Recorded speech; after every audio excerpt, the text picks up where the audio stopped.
Welcome to episode 17 of the Can You Geek podcast. My name is Steve. This is Errane. Hello.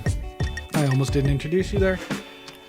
I'm not important anymore. You heard Sid just one last of those episode, days. so I've basically probably just replaced. My job is taken, so here I am just waiting to be fired.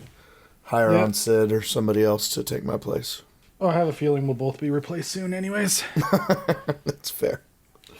We'll get a sponsorship, and then they'll be like, "Yeah, but we want to keep your show, but change everything about the two people in charge of it." Yeah, we just like the name. The rest of it can go. Yeah, that's what's gonna happen. It's gonna be sad.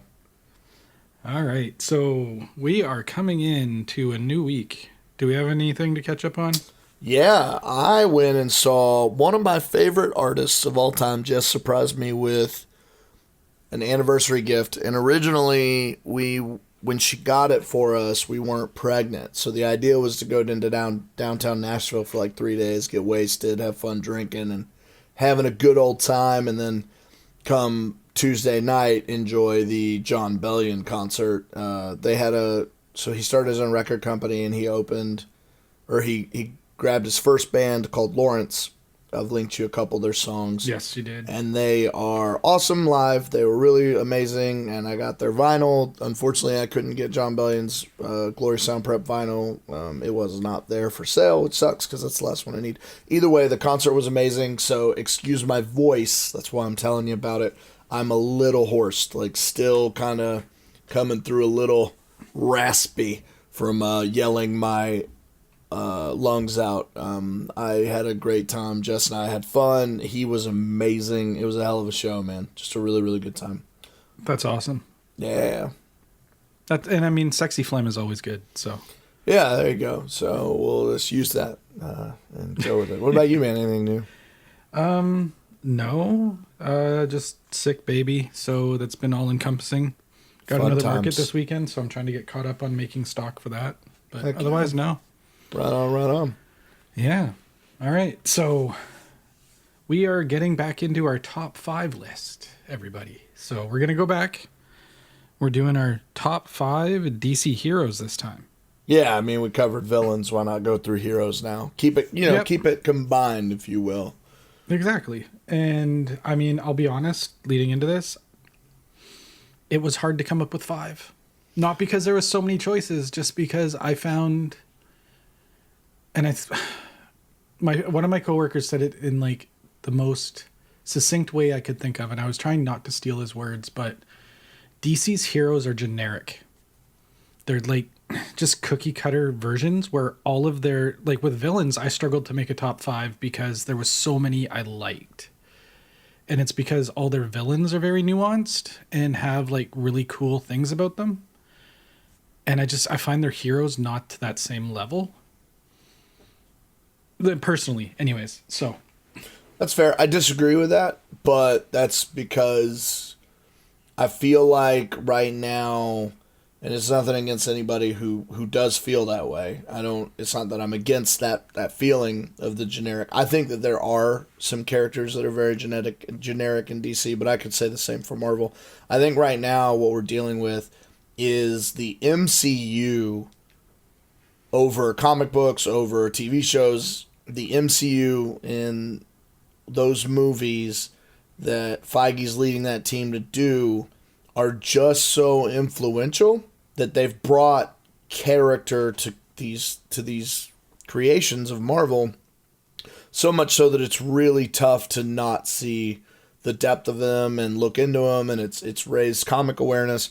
I feel like in DC there is some major depth to some of these characters. I mean, you look into characters like, so the most blandish character that I can think of, and by the way, is not on my heroes list because he is my least, I hate this character. I hate Superman with all my heart, always have. He's not on my list either. So yeah, I hate Superman. I have since I was a kid. I still do to this day. My best friend, it's his favorite superhero of all time, always has been.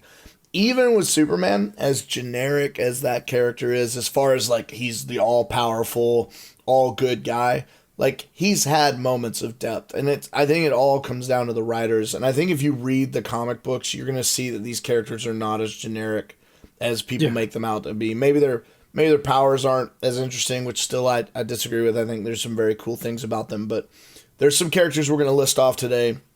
I'm sure you'll have, and I'm going to share as well with, maybe I'll defend that point with depth and talking about that. I will say that I had a lot of trouble with this because as a kid, I really I guess I've always thought that I was more of a DC fan than Marvel, and that it was the MCU that brought me to Marvel, and that just isn't true. I've had to do.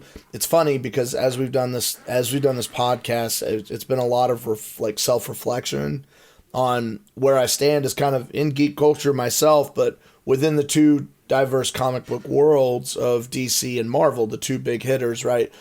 Some people are big Image fans, and that's kind of the third biggest, if you will, and a little bit of that dark horse action. But really, when you talk about the test of time and what's held up, and I think about myself and what I've loved. I mean, I listen to podcasts that do Marvel and I listen to podcasts that do DC, and they both love their characters very, very much, and they love what they put out, and they could tell you for days about how intricate and detailed and their favorite writers and artists and who brings them to life to the page. And just unfortunately for DC, they haven't been done a justice on the big screen as well as Marvel has.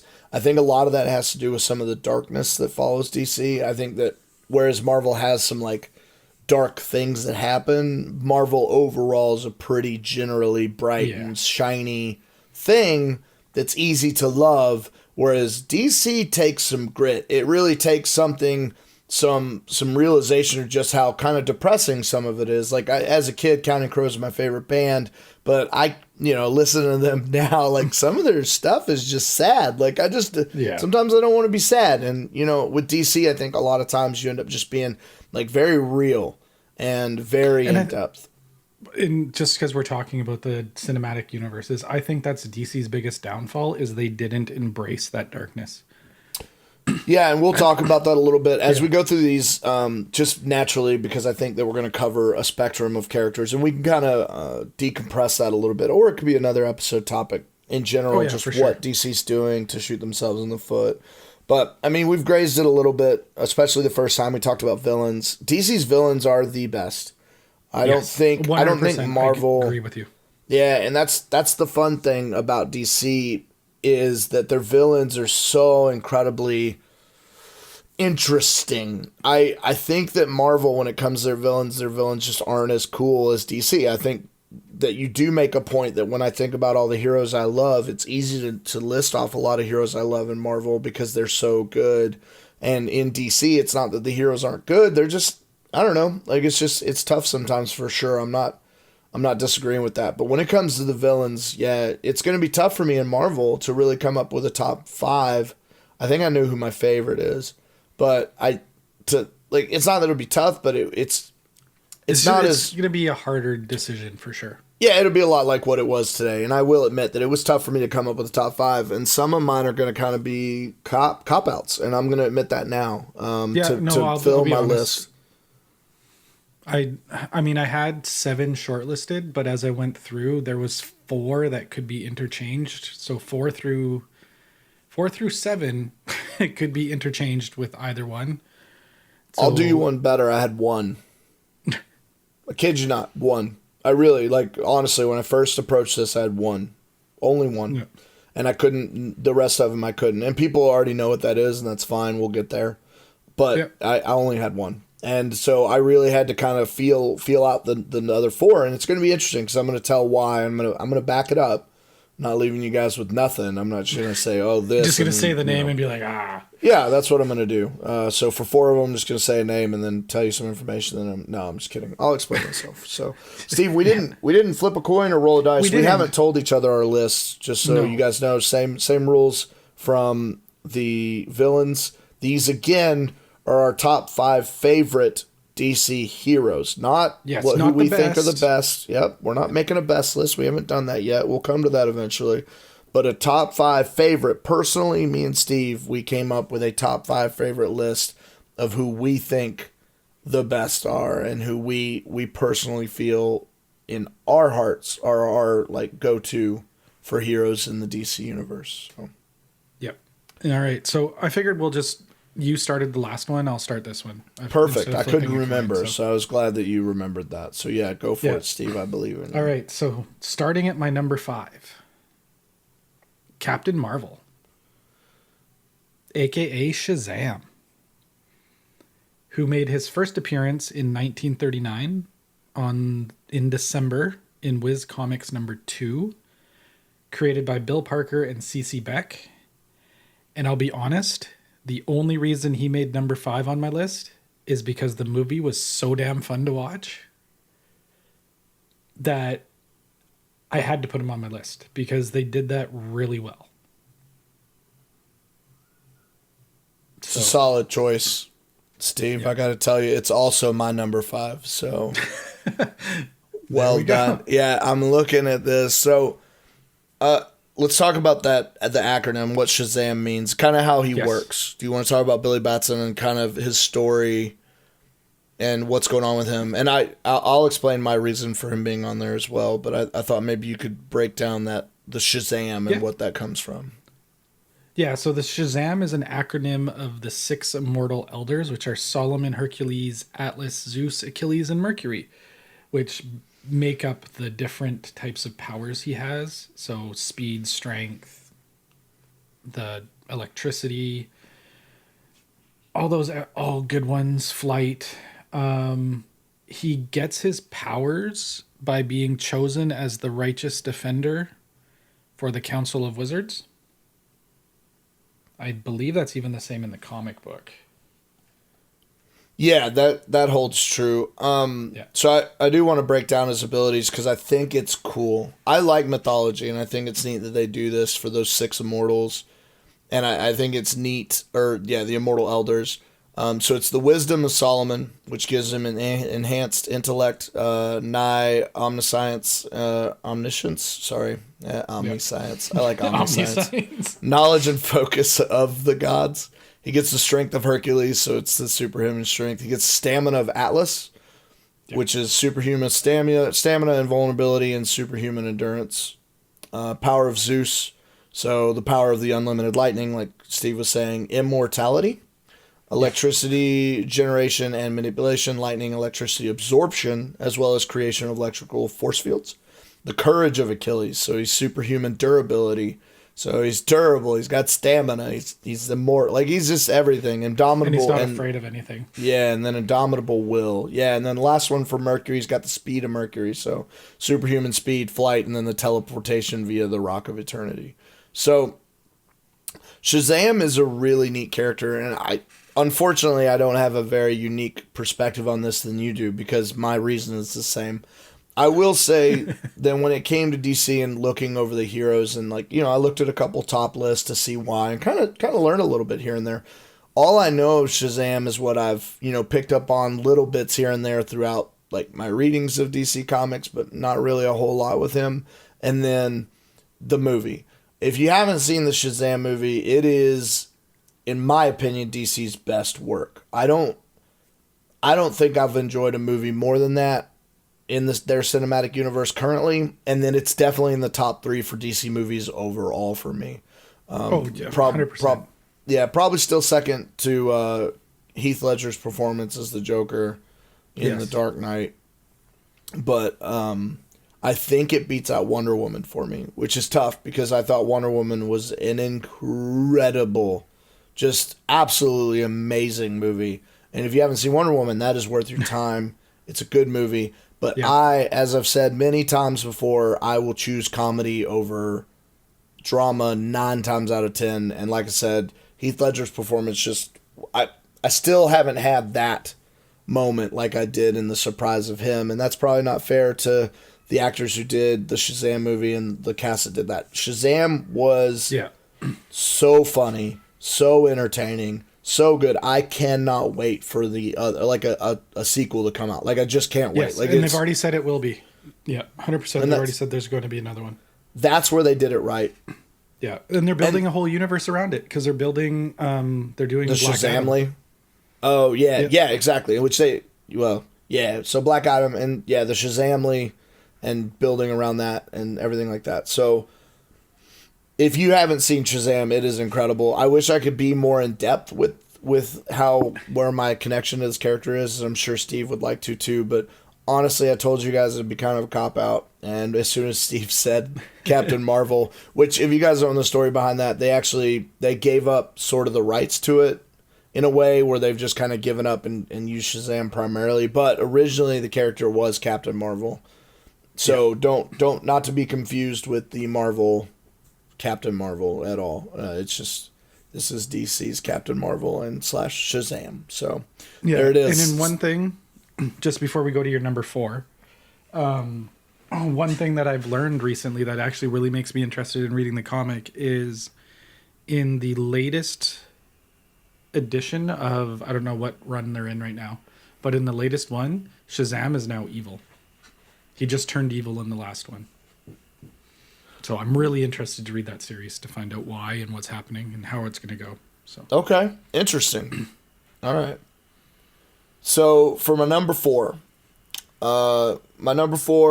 is he made his first appearance in the saga of Swamp Thing. So you guys who know this already know who it is. Number 37 in 1985, which happens to be my birth year, is created by one of my favorite comic book writers, Alan Moore, who did The Watchmen that I told you guys before. Alan Moore is just so good, and this was a turn of event storyline for Swamp Thing. Swamp Thing is a scientist that kind of got himself... Anyway, that's not who this is. So this character made his first appearance in Swamp Thing. His abilities are extensive knowledge of the occult and an expert user of magic with various supernatural abilities, i.e. telekinesis, necromancy, pyrokinesis, illusion, projection, and teleportation, amongst other things, with genius-level intellect, expert tactician and manipulator, master con artist, and skilled detective, resistance to telepathy, possessions and mind control, slowed aging and longevity, as well as expert hand-to-hand combat in some cases.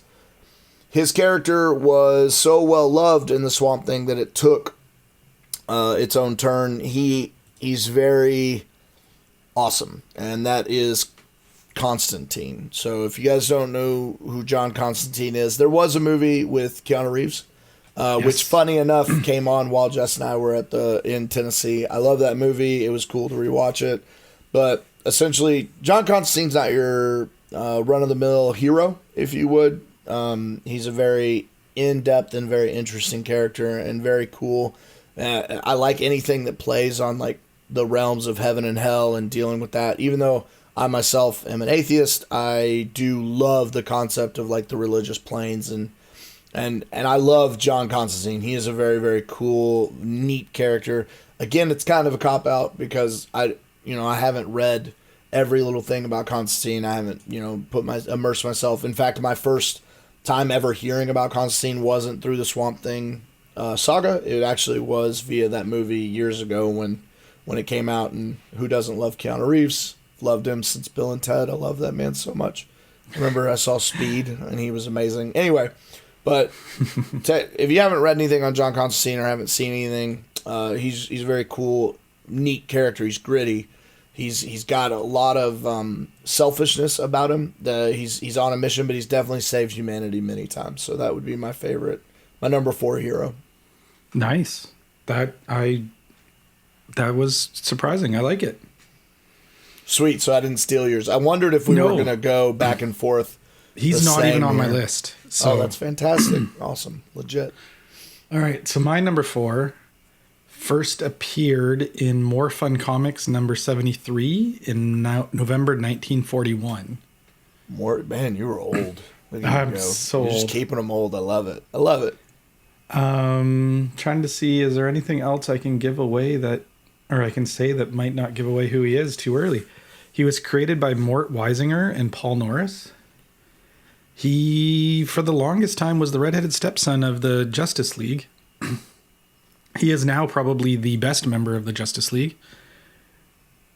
And I'm sure you probably know exactly who it is already. It's Aquaman, Arthur Curry. And the only reason he made number 4 on my list is because of Jason Momoa, I'll be honest. He probably would have been 6 or 7 if it wasn't for that movie, or just Jason Momoa playing him in the movie. I've always liked him, but Didn't think he would make my top 5. And yeah, but going through it, I really enjoyed the Aquaman movie, and he was really good in Justice League. I'm looking forward to Aquaman 2. I hope they make it. And yeah, so he's the king of the Atlanteans. I don't even know what else to say about him, honestly. Just watch the movie. He's a dick. He is a total dick, and it's awesome. I haven't seen the new Aquaman movie. Honestly, I haven't seen Momoa in it, and I hear it's actually really good. Kind of campy, but fun, and a really good movie. And I need to watch it. I think Justin and I will eventually. You really, really do need to watch it. It's, yeah. Just like I've never been a fan of the Submariner, I've never been a big Aquaman guy, and it's nothing against. I mean, I just. Yeah. No, I know. I love it. He had the weirdest ability. Like, he's the king of the sea, and he can talk to animals, but they always had him in, like, on land. So he wasn't very useful. Yeah, but no doubt, dude, he is a very powerful being. I do not want to take away from that. I've just never been an Aquaman guy. That's fair. That's fair. Like, I'm sure there's going to be people on your list that I don't like. Because this is now, like, you just got to take him off. I'm sorry, Steve. Because you don't like him? Yeah, that's it, it's done?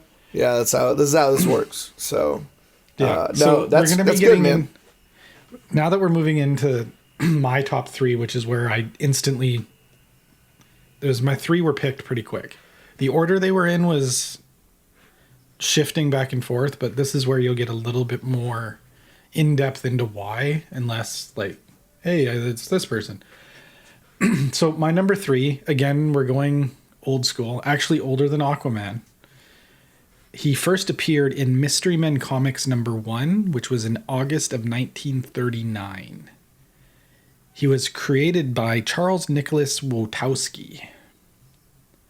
He originally was published by Fox Comics, which then became Holyoke Publishing, and then Charlton Comics, and then eventually to DC. Blue Beetle. Yes, sir. I'm proud of myself right now. I am very proud of you. I actually was expecting this one to be like the most mysterious one ever. So the reason is one of the first comics I was given was, I want to say, book 1 or 2 of the second Blue Beetle, when it was Ted Kord. And he didn't actually have any superpowers except for being super intelligent. And the way that his outfit looked was totally different than other superheroes. It was really interesting book to read, and I fell in love. I drew Blue Beetle growing up. Like, I used to draw his symbol all the time. Like, I don't know what it was. I think it could have been because it was one of the first books I was given that it just totally struck home. And yeah, so I had to put him in here. So for those that don't know, there's been 3 Blue Beetles over time. The very first was Dan Garrett, and he was given, initially it was a vitamin that gave him his superpowers. Vita Vita Vegemin. Yep. And then eventually they changed that to be a sacred scarab. The sacred scarab is then passed on after him and Ted Kord are actually investigating Kord's partner for being an evil guy, and Dan Garrett dies. So the scarab chooses Kord to become the Blue Beetle, but he doesn't inherit the superpowers. Eventually it was replaced by Jamie Reyes, who is a teenager now. His suit is freaking... He is the current Blue Beetle, yes. And his suit is incredible. Yeah, his does a lot. He's just cool. Yeah, they completely changed how the scarab works over time. So it went from being a vitamin to this like thing that just like chose people. And then now it's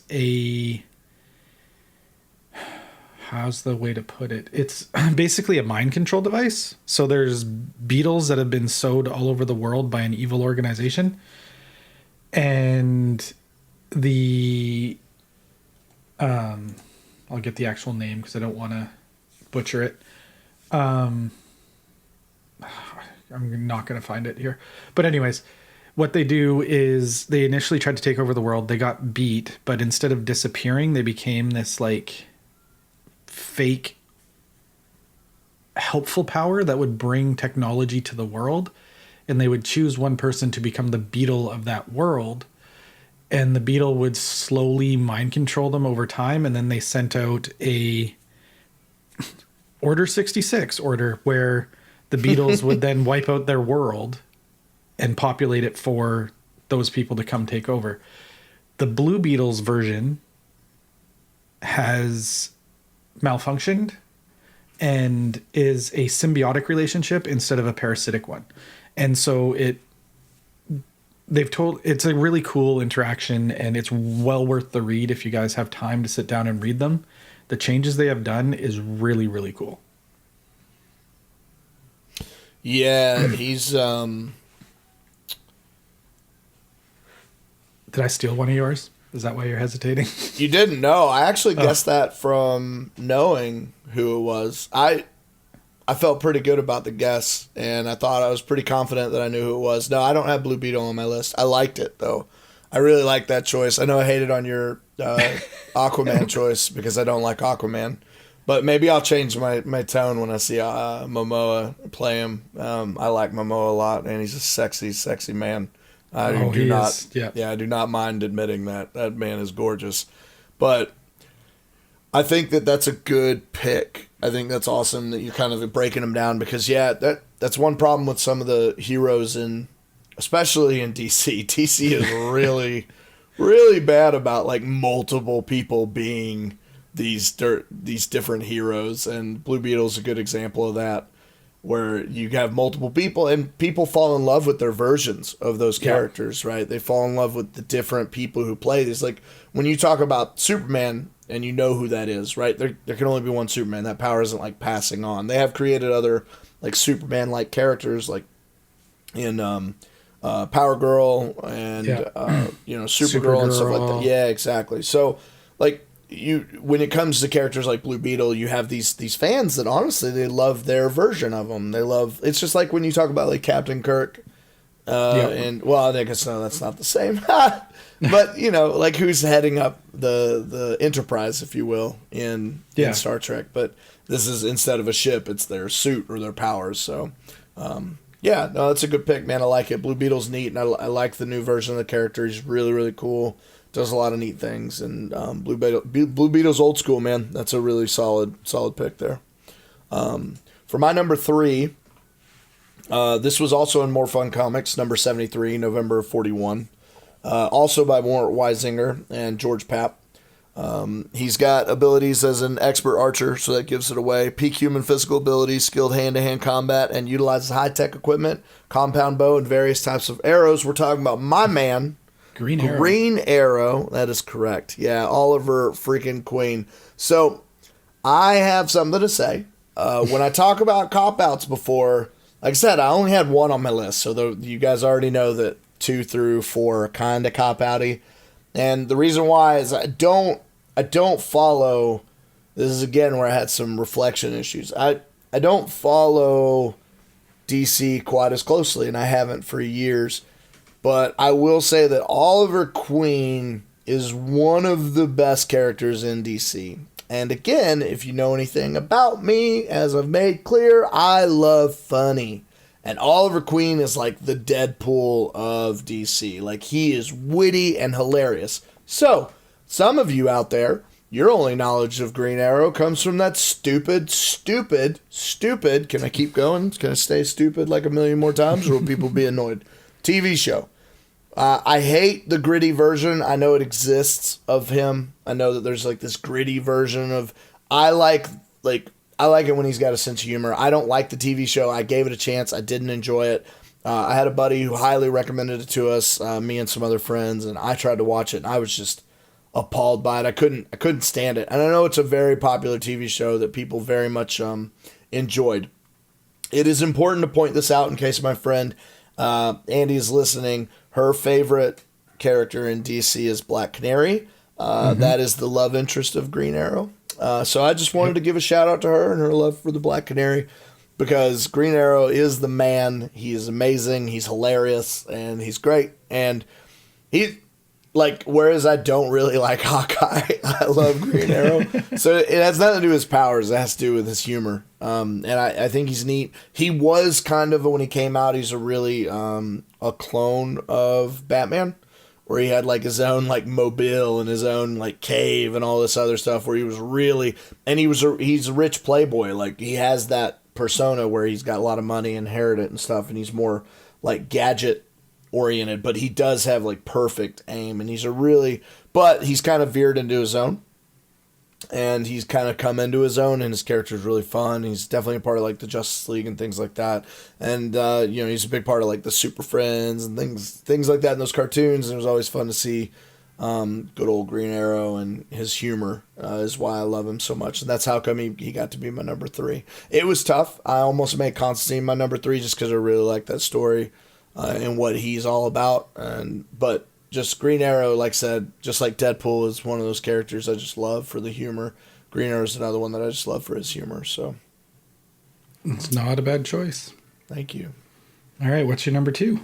Oh yeah, that's right. So this is a cop out only because it's the same cop out that I used in our villains one. So it's not really a cop out. He made his first appearance in Watchmen #1. Of course, created by Alan Moore. What up, people? Again, another character by Alan Moore on my list. Go figure, not surprised. September of 1986, so the year after Constantine was created. And also Dave Gibbons. I don't want to take away from that. His abilities: hand-to-hand combatant, improvised weapons, investigation and capture, parkour. Yeah, that's a thing. He's got parkour powers, people. And torture. Yeah, one of his abilities is torture, and he's good at it.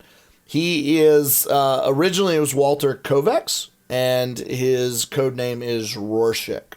And that is, again, the cop-out here is that I was able to pull in from the Vertigo characters of the Watchmen since they got merged into DC. Now, here's where people get on to me a little bit. Because technically, Walter Kovacs, that interpretation of Rorschach, was only in The Watchmen. He dies at the end, and if that spoiled it for you, I'm sorry. You should have watched The Watchmen that came out forever ago. 10 years ago? Anyway, yeah, the comic's been out since, I don't know, September of 86. So the Watchmen story is one of my favorites that I've ever read. There's another book I'd love to talk about sometime, but I don't want to get into it now, that was made, and I have the collection of all the comics for it. I forget what they call those, but it starts with an O. And it is an incredible story. But of all the graphic novels I've ever read, The Watchmen has been my favorite. I love this story. I love the characters so very much.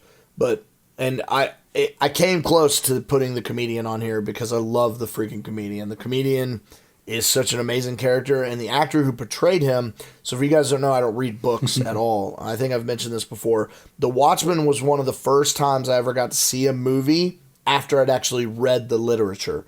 I'd never gotten to see a movie after reading literature. Later, I think Perks of Being a Wallflower came out, and I'd actually read that book. But I'd read The Watchmen. The most spectacular thing about Rorschach is when he was acted in the movie and his voice sounded exactly like I had envisioned it in the comics. And honestly, like, it was just so good. And I was blown away by that performance, and I wish I had that actor's name. I don't. It's Jackie Earle Haley is who portrays him. He also did Freddy Krueger and some other characters, but like his portrayal of Rorschach and just the way that was done was just so perfect. In the Doomsday Clock series that's happening right now, it started in 2017. Rorschach came back, and people, they questioned where he came from, and so it was revealed that he was Reginald Reggie Long, which actually was the son of the psychiatrist that used to interview Rorschach. And what I've read and seen of him, he's just as incredible. He brings the character to life. It's really, really good. And Rorschach, so both versions of Rorschach I love. I love what they've done with the character, and I think it's cool that we still get our Rorschach, like we still get him.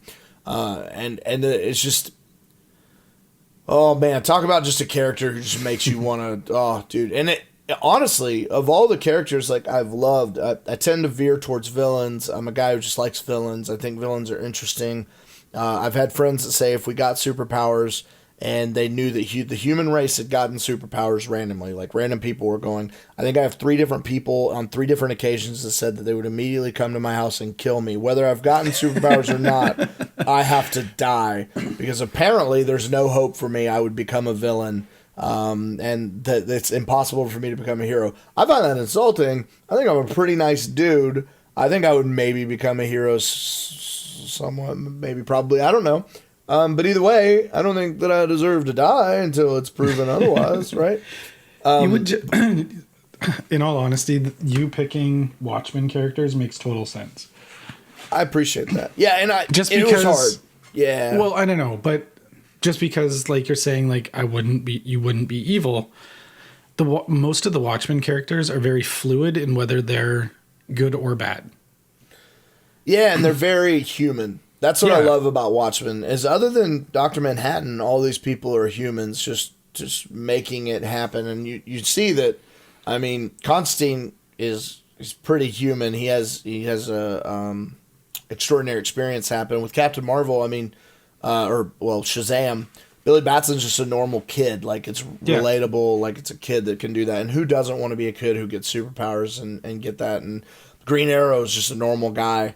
Like, I like humanistic qualities about people, and I get that these superheroes can have them. But this kind of goes back to what your buddy said. When you talk about people like Superman, it's hard to relate to somebody who can do everything, and he's just Mr. Goody Good. Right? Like, I don't like that character. He's uninteresting to me. I don't have any interest in that at all. Rorschach was very much just a guy he's very gritty. He's very in their face. He wants answers, and he doesn't care what the cost is to get them, to make sure that the bad guys lose. I love this character so much. It's very neat. I'll be honest with you right now. I'm a little angry at myself for not picking him and putting him even in my short list of 7. Well, again, I've basked in the Watchmen joining the DC universe in our villains because Ozymandias was incredible, and I'm doing it again because Rorschach is truly one of my favorites. So I don't consider it a real cop out. I really had to, but I wanted to call this a cop out just because I know that it's very recent, with only the last couple of years. Yeah. So to really, especially with Walter Kovacs specifically, because he's not, him and his character never really was in the DC blame universe. You for that. I appreciate it though. Thank you. So I've spoken enough about mine. I'm sorry. What's your number 2? No, it's fine. All right. So my number 2 is another old character. Apparently, surprise. He made his first appearance in All American Comics number 16 in July of 1940. All American Comics? Yes. The Flash. No. The Flash was one of my honorable mentions, though. No shit. He was in my top 7, but he wasn't. Fair enough. He didn't make the top 5. I guess wrong. I'm gonna let you continue. I'm sorry. I thought I could get that one. No, created by Alan Scott, Martin Nodell. Wow, created by... No, I just totally gave it away. So one of his characters was created by Martin Nodell. Another character was created by John Broome and Gil Kane. It's another one of those characters that has been... The mantle has been taken on by multiple people. I know who it is now. Yeah, I figured as soon as I said mantle, I knew you would get it. Yeah. So go for it. Well, no. I want you. I right. guessed wrong, but the Flash technically does also have. The Flash has been multiple people too. You are correct. Yeah, like the Flash has had and it's argued that his second version, Wally West, is better than the original Barry Allen. I think I got those names right. You can kill me, world. So it's argued that Wally West actually was better than Barry Allen. I'll even argue that the second version of this character is better than the first as well. I know who it is though, but yeah, you go ahead. Yeah, you keep doing you. I'm talking about the Green Lantern. Yeah, Green Lantern is a good one. That's a good choice. Yeah, I mean, I'll be honest. I didn't even hate Ryan Reynolds' version of him. I didn't. The movie lacked. The movie was horrible, but I think Ryan Reynolds' portrayal of Hal Jordan was not bad. I know it sounds weird, and people are going to hate on me for it, but concept concept of what he was and what the Green Lantern could have been so much better. But it wasn't Ryan Reynolds' version of it that was the bad part of it. And it shouldn't be a surprise. Sinestro was in your top villains. So. He was my number 2 as well. Yeah. Oh, hey, look at that. Yeah. Green Lantern was actually my number 1 for a little while I was doing this list. And then I'm like, no, there's one that meant more to me as a teenager than Green Lantern did. So we're going to have the same number 1. I already know it. I actually don't think so. All right, keep going. Well, you already know who my number 1 is, so. And yeah, so I mean, there's been, I want to say 4 versions. No, there's way more than that. There's been 1, 2, 3, 4, 5, 6, 7, 8, 9 Green Lanterns over time. I didn't know there was 9. That's insane. I mean, Hal Jordan's the most popular one I know. Well, that's also the one Ryan Reynolds portrays, right? Yeah. So Hal Jordan is the most popular. Alan Scott was the first. A lot of people argue that Jon Stewart, who was the 4th, is the better one. Yeah, I've actually read that Jon Stewart's very, very loved. Like, people who loved that character. Yeah, and people want, if they do bring Green Lantern back in the Justice League universe, DC 1, they want it to be the Jon Stewart version. There's also been 2 female ones, Jade and Jessica Cruz. Sinestro, actually, for a little while, was Green Lantern. So it's been, he's been around the block a few times. The concept of just being powered by sheer will is actually a really cool concept. And the whole thing behind the different Lantern corps and what each color represents is very, very intriguing and interesting. I think that if I could go back in time, I think that if there ever was a character I would love to get to know, it would be Green Lantern. I think that his powers embody everything that I would want as a kid. You have this powerful anything ring. You can think about. Yeah, like that's the coolest thing ever, and he's very neat. And the reason I didn't want to hate on you about your choice of not hating on, like, I get that Ryan Reynolds poops all over his version of Green Lantern. I get that the movie wasn't well received, and I get that overall it's not a great movie. Like, I can't rewatch it now. But I will tell you, when it came out, I didn't know enough about Green Lantern to be mad at it. So I was one of those guys who just didn't make an opinion. You know what I mean? Like, I watched it and I was like, you know what? I was entertained, but I also have the hots for Ryan Reynolds. So it's hard for me to ignore. Since Van Wilder, Ryan Reynolds, haunts me in my dreams with his gorgeous everything. You know what I mean? And I can't hate that man for any reason whatsoever. So anything the guy does, I just love it. But I see now why that movie wasn't so widely accepted. But I wish that's a character I would love to get to know. I think of all the mainline heroes that I don't know enough about, like Green Lantern would be the one that I'd want to know more of. And he's Hal Jordan's. Just to clarify, Hal Jordan's your favorite version of him? Yes, Hal Jordan is my favorite version. Because I that's the second Lantern, right? He's the he's the second Lantern. Now he's the one that revolutionized the Green Lantern oath, Okay. So and he's best friends with Barry Allen, isn't he? Yes.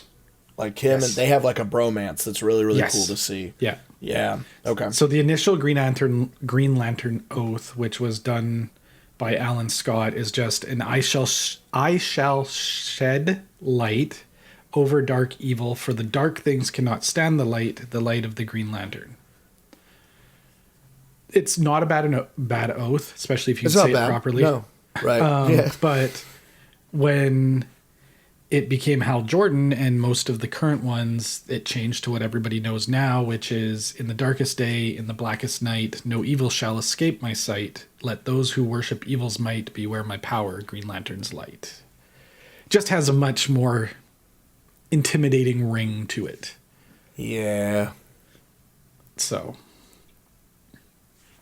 yeah, there's been a couple other versions that have changed over time, but I mean, that's the one that pretty much everybody knows. That's the awesome oath, okay? Yeah, thing is legit. It's legit. The one. Yeah. So if my number 1 is your number 1, I'm actually going to be very shocked. Okay, then never mind. I think mine's pretty obvious. So, being that, yeah, it should be me, right? Because I did 5, then you did 5 and 4, then I did 4 and 3, then you did 3 and 2, and then, yeah, I do 2 and then 1. Yep, so it's go me. for the gold, baby. All right, so my character's been in a few different comics as his first appearance, which is very interesting. You've intrigued me. But the one for the version of him that I picked as my number 1 appeared in Tales of the Teen Titans number 44 from July of 1984. He was created initially by Bill Finger, Bob Kane, and Jerry Robinson, who, if you remember from my top 5 villains, were some of the people that created my favorite villains. Riddler. Yeah, he created the Riddler. So he is from the Batman world, but it is not Batman. Is it Nightwing? It is Nightwing, sir. Oh, that's a good choice. A very good guess on who it was. So yes, Nightwing. And again, it was one of my first books that I got. I think it's one of the first ones I bought myself was the Nightwing with the black, with the red, sleek Nightwing. And I fell in love. I drew Nightwing so much as a teenager growing up. It was Riddler's ? And Nightwing that I drew all the time. Don't know what it was about them. Don't know why. Well, the Riddler, I know why. But I don't know what it was with Nightwing. I liked the fact that he chose not to be Batman. He was offered the role. It's Drake, right? It's actually Dick Grayson. Grayson, sorry. Yeah. Yep, Dick Grayson. Yep, I don't know why. That's who I meant. But yes, yeah. Yep, I had it wrong. Yeah, Drake, I think, is one that dies and becomes Red Hood.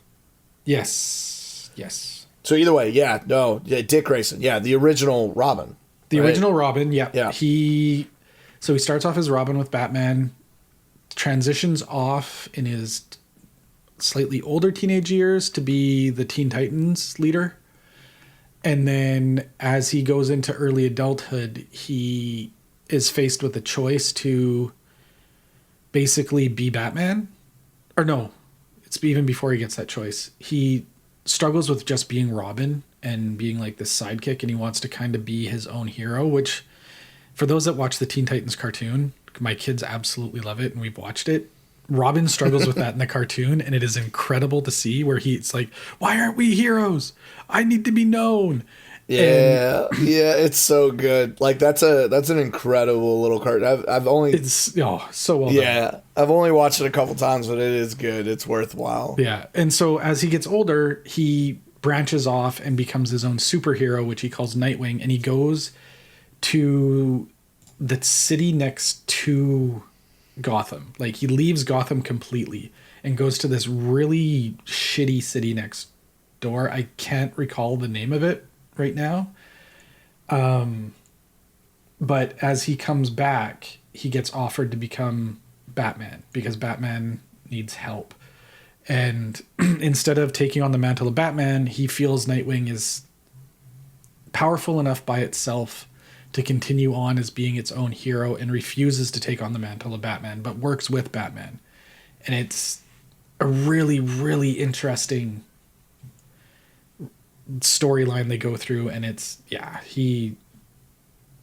I don't even know how to put into words how to explain it, but other than Nightwing is incredible. And they're leaning towards going that way with the Titans DC TV show, and I'm really hoping they do, because the actor that is playing Robin right now is actually doing a really, really good job.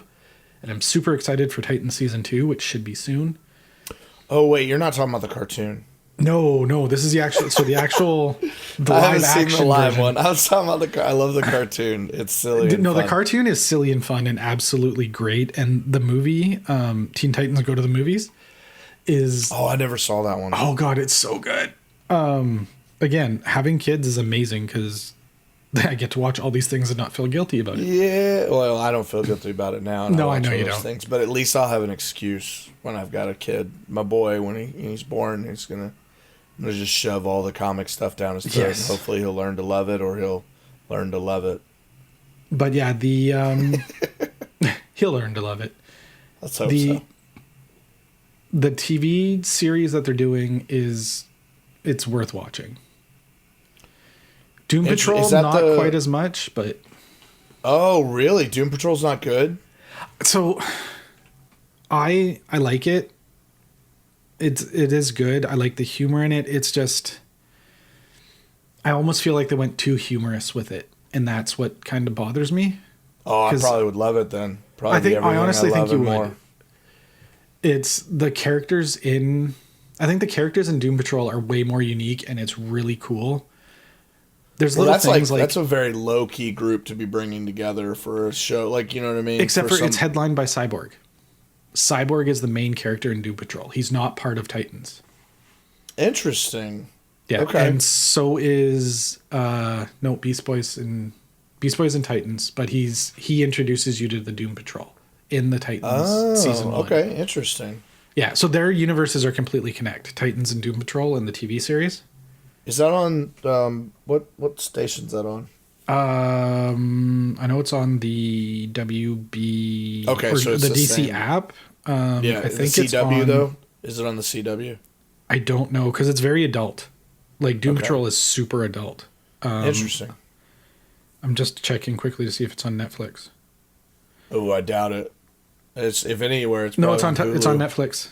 Oh, it is. Titans is on Netflix, yeah, and I think Doom Patrol's not yet because it's still airing. Oh, gotcha. But Doom Patrol will be on Netflix too. Oh, cool! I'll check it out then, man. Yeah, it's definitely worth checking out. So yeah, Nightwing, my number 1. It's a good number 1, man. I like that pick. There's a lot of history with that character and how cool he is. I actually have Nightwing's. I don't think I have Nightwing's first appearance, but I do have his backstory issue, or maybe I do have his. I don't remember if I've got it or not. Either way, his very first appearance was in a Teen Titans, Tales of the Teen Titans. So yeah, because that's also where a rare one Deathstroke to gets get. his first appearance. Deathstroke's first appearance is in Teen Titans. I have that issue. It's number 2, I believe. Oh, okay. His was number 44. Okay, yeah, that makes sense. It'd be a little later. Yeah, because he was Robin for the first 40 or whatever. But yeah. Yeah. All right. I guess my number 1. It should be no surprise to anyone because I think I made it very obvious in the first line of villains, and I don't think that it should be a surprise to anybody who my favorite DC hero is and has been. It hasn't changed since I was a kid. Nothing's ever going to change this, ever. And there's a lot to talk about here, so I regret to inform you all this is going to go over an hour. He made his first appearance in Detective Comics 27. That was in 1939. Created by Bob Kane and Bill Finger. Genius level intellect, expert detective, indomitable will, peak human condition, master martial artist, and hand-to-hand combatant, and utilizes high-tech equipment and weapons. He's your favorite rich playboy, Bruce Wayne! I was going to be like a jerk and be like, Bruce Banner! Oh, wow. No. Shame on you. I love Batman. So, Batman has been, and I'm sure he's a favorite of most, and seriously, like, this was the one character, as soon as you said, like, you know, we talked about doing favorite DC heroes, he is it. Like, I can't, it's not a question for me. I don't have any, like, anybody who touches Batman for me, just doesn't exist. There's not a character I love more than Batman. I know that everybody loves Batman. You know, there's obviously people who don't, but I mean, in general, like, Batman's just a very, very popular character. There's good reason. Batman, he is like the Spider-Man of DC in that he has some of the most interesting villains out of anybody that have been introduced to go against Batman. When we talked about the Riddler, the Joker, Harley Quinn, Two-Face, Clayface, Man-Bat, did I say Two-Face? You did. Anyway, but you can say Two-Face again because he's why a really not, good right? character. He's got 2 faces. Who cares, right? And then you've got Gordon, and you've got Barbara and Dick Grayson. You've got some of the greatest heroes to... Barbara Gordon, she became Batwoman, and then she became Oracle after she was paralyzed by Joker. And we talked about Dick Grayson, who eventually becomes Nightwing. You talk about the different people who have become heroes after being Robin under Batman. It is he is the it for me. Like, when it comes to a hero in the DC universe, there's no one that touches Batman for me. I can tell you that outside of just reading the amazing amounts of comics and different people who have written him, all the different people who have played him, from the moment I saw Michael Keaton play him, to Val Kilmer, to George Clooney, Christian Bale, and we won't talk about Ben Affleck and the fact that just because he has the same Mother Martha as Superman, they should be bros. That's dumb. And Adam West, right? Let's not take away from that. And Adam West, like, that old cartoon was true to who Batman was when he came out. So Detective Comics was like DC's baby. So to give you guys a little bit on Superman, or to give you a little bit, Steve, on Superman. So Superman is unique. His first appearance in comics was Superman #1, Action Comics #1. Wow, but he is a rare occurrence of being that very first. That Action Comics #1 came out. Superman's on the cover holding the car. I don't know why I said Superman. It's throwing me off now. But Action Comics #1 comes out. Superman's on there holding the car. It's a big deal. It's the first issue of a book where he makes his first appearance. Detective Comics, you would think that, maybe Detective Comics #1's Batman's first appearance. No, it's not. Detective Comics told stories of, like, detective stories, and they introduced this character, this Bruce Wayne, who's Batman. He was a detective. Like, he was he was your Batman that was a detective person. It wasn't until Frank Miller got a hold of Batman in the 80s, and he wrote The Dark Knight. And we got this new version of Batman. Batman as a detective was kind of boring, and people weren't really feeling it. And then you get this version of him that's dark. And Gotham is like a mix of, like, all the character of, like, Chicago and the building of New York, and, like, this dark, gritty place where all these really bad things are happening. Real bad crap happens in Gotham, and Batman needed to step up to that. And when he did, and he becomes the Dark Knight, he's written as the Dark Knight, this character just became something special. And you look at when the Batman Adventures cartoon was happening, and that's a big part of my childhood, and you talk about a character I just looked up to. That was a really good cartoon. And you look at it now, like, there's some things that happen in that cartoon that just aren't acceptable in cartoons now for kids. Like, honestly, the Batman Adventures cartoon really is very adult. And it holds up. I've rewatched it now as an adult, and it holds up. But, man, there's parts there where I'm wincing. I'm like, man, I watched that as a kid. You don't think of it, but, like, Batman is just this amazing, in-depth character. Like, Bruce Wayne and what he balances, and you have Alfred, who is just, and I would say this, Alfred almost made my list. But I'll be honest, he almost made my list too. Alfred is one of the coolest characters in DC, really is. And everything that happens, and the most interesting and I think best characters in the DC universe, all come from Gotham, all come from Batman and his world. And again, this goes back to, if you look at my list, most of the people I've chosen, they're very real people. Like, I'll give you, when it comes to Shazam, he becomes almost immortal and ridiculous. So aside from him, the rest of these people are very human. They've had very serious things. They're really gritty. It's dark. It's something to relate to. I mean, it's very real. And I find that Batman is just one of these characters. It's just so hard not to love him. And people who don't like him, I don't get it personally, but I can respect it. But I love Batman. I just love Batman. I love him so very much. He's a great hero, and he's by far my all-time favorite, and my childhood up to my adulthood. I love where he's at. Now, we want to talk about Batman movies. They're an up and down, roller coaster of sadness and happiness. You have good Batmans, you have good Bruce Waynes, okay? Yeah. So sometimes you get a really good Batman. Together. What's that? It's rare you get both of them together. Right, yeah, it's rare that you get that combo, right, where you get that real nice merger. But when you do get a good of either, like, it's nice to see. It's enjoyable, and I think that, I thought Christian Bale made an amazing Batman. I thought Michael Keaton made an amazing Bruce Wayne. And I'm not saying that they didn't do well in their counterparts, but I think that that's where their strengths really showed. I don't think Ben Affleck was given a fair chance. I think Ben Affleck's actually a pretty good actor. I don't think that And I those didn't movies. hate on his like old man Batman, because that's to me what he was playing was more the close to retirement Batman, and I enjoyed the way he was doing it.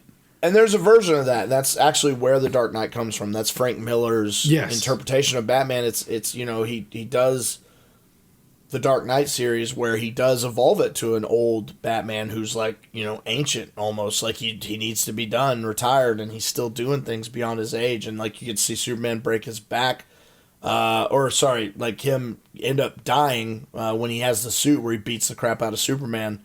And breaking his back is Bane. I didn't mean to say Superman, but you get like where, you know, a lot of these things happen. But in the Dark Knight series, that's not when Bane breaks his back. But that is where he fights Superman with a suit charged by the city. Like it's insane to see the things that Batman's done, and he is the most incredible person to see kind of the real life of things. Like when you look at the things that he prepares for, he sees another hero, right? You're talking about like Wonder Woman, Superman, Green Lantern. He sees these heroes and he immediately is coming up with a plan to destroy them. Not because he's a bad dude, but because he plans for everything. He wants to be prepared for everything. And there was always this discussion of whether Spider-Man and Batman, if they fought each other, who would win. You know, honestly, if Batman didn't know anything about Spider-Man and they just ended up on the street fighting each other, Spider-Man wins hands down. You give Batman a round 2, and I'm sorry, Batman's going to beat him. That's what makes Batman Batman. Like, Bruce Wayne is super, super smart, and he's very good at seeing and pinpointing weaknesses, finding them, and preparing for them. And he uses tech, and he uses all these. He gets beat up, he gets hurt. He doesn't have superhuman healing. He fights hurt. He fights like the best of his ability to do everything he can. And he's done some amazing things within his within Gotham and things that he's done in his interactions with good and bad guys and these characters. And I love Batman. And I know I just ranted for a solid like 10 minutes, but I have a lot, like, whereas you didn't get a lot, Rorschach a little bit, but the other three, like, this is my heart. This is my everything. I love Batman. I'll be honest with you. I was surprised when I made my list that Batman didn't make it. And I think it's because your love of Batman is what I had for Nightwing, although I didn't articulate it as well, but I latched onto him as a character instead of Batman as the character. And that's fine. I mean, they did that one cartoon that was actually really good where it was him in high school, Dick Grayson in high school, and he'd become Nightwing, and like he had old man Batman helping him out, like where he was helping him, you know, he had to learn a lot of lessons. It was a really cool cartoon, but that was that black and red suit. It was just super slick looking. It looked so good. It was awesome. Because he has it's the blue and black one now, right? Yeah. Blue and black was the original, and then it went red and black, and then I believe he's back to blue and black again. Yeah, I think he's blue and black now. Yeah, because when you look at his backstory when he first appeared, it was blue and black as well, because he's on the cover of that backstory issue that I've got. No, that's what it is. It's first appearance of Nightwing, back issue, I think, of Deathstroke is what I have. Oh, honestly. So you actually have number 44.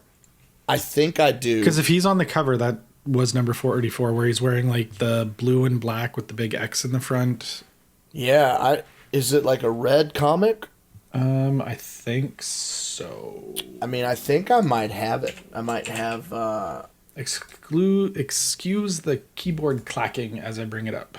Oh man, Jess and I were listening to our last episode, and she was like, "There goes Steve again with his typing." I was like, "Yeah, he just can't help himself. His keyboard's so stupid and loud." I was like, "Yeah." I really got to figure out a way to make it quieter. I was gonna say you didn't have to type it because I would just look at it myself because there's not really much you can do for me as far as No, I do not have that one. No, that's not it. So it is the backstory of of Nightwing. Then it's his and I don't remember what issue it is, honestly. So that tells his origin story. That's what I'm trying.